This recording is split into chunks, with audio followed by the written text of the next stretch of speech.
Martin Wolf, the FT's chief economics commentator, has just written a book on the global economy called The Shifts and the Shocks.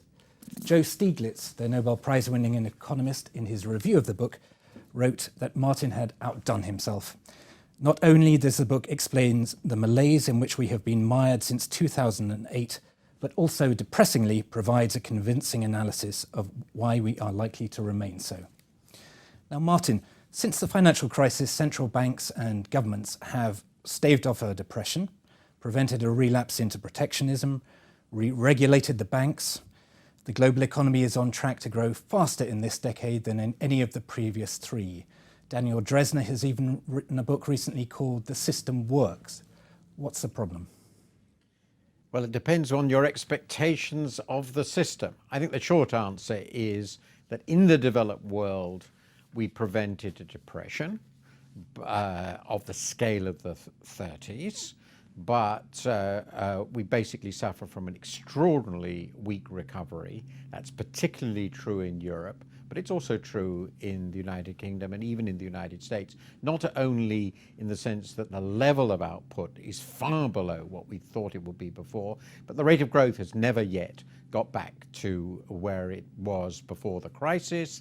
And while it is true that the emerging world did remarkably well, indeed it's one of the themes of my book, it unfortunately also is the case that parts of the emerging world, above all China, did so by in some ways repeating our mistakes, namely another huge credit boom and bubble, and we don't know how that's going to end. So yes, we avoided the 30s. We've learned something, but we remain mired, and worse, in my view, the financial system remains very fragile, and this could happen again.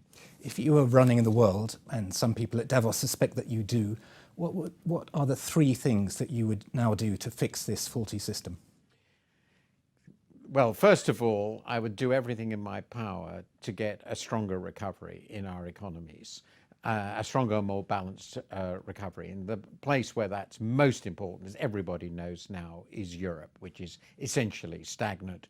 And they have to use fiscal policy as well as monetary policy, indeed, in my view, together, as well as structural policies to get a real recovery there.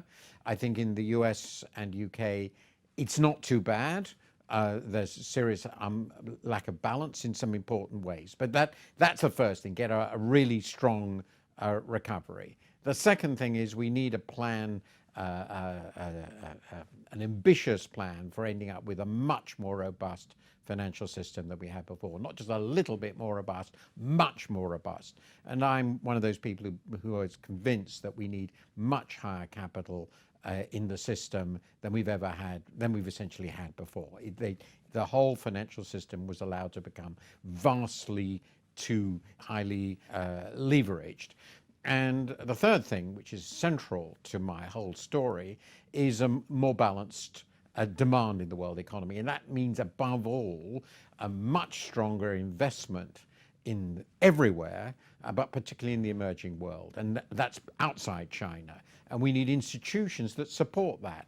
And one of the things that we need to do to make that possible is a reform of the international monetary system that encourages governments to be willing to take the risk of running large current account deficits associated with an investment boom. So those three things, I think, will create a more stable, balanced, and dynamic economy. Now, I was very struck in your concluding chapter that in a way you move well beyond the realm of economics, and you talk about how an intellectual belief system was shattered by the financial crisis. You talk a lot about the discrediting of elites, particularly in the Eurozone, where there is now a divorce between accountability and power. How can elites regain credibility?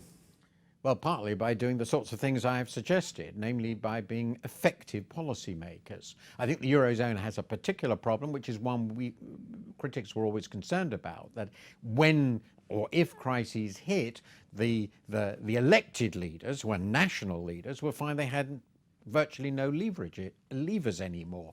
And that's exactly what's happened. So effective power is no longer elected power. I think that's a really profound problem. And the critics who say that this is a crisis of political legitimacy, they are right. But I think it goes beyond that. we had a certain view before the crisis, again, I would stress in the high-income countries, about how our economies worked, the role of the financial system within it, and those views were wrong. I mean, it's just unambiguously wrong. We didn't think, though we try to forget that now, we didn't think this could happen. As a result, ordinary people, they look at their masters, they look at the people who've made lots of money, particularly in the financial sector, they look at the people who run central banks, they look at policymakers and say, well, what are you doing? What have you been doing? Why are we not prospering the way we expected? This is your fault. You, after all, never said this could happen. And I think they've lost legitimacy in a profound way. And one of the answers to this is, in my view, to recognize and admit how wrong they were, and also to show that they are grappling with these issues in an effective way. And I think at the moment, that's pretty clearly not happening. Martin, thank you very much.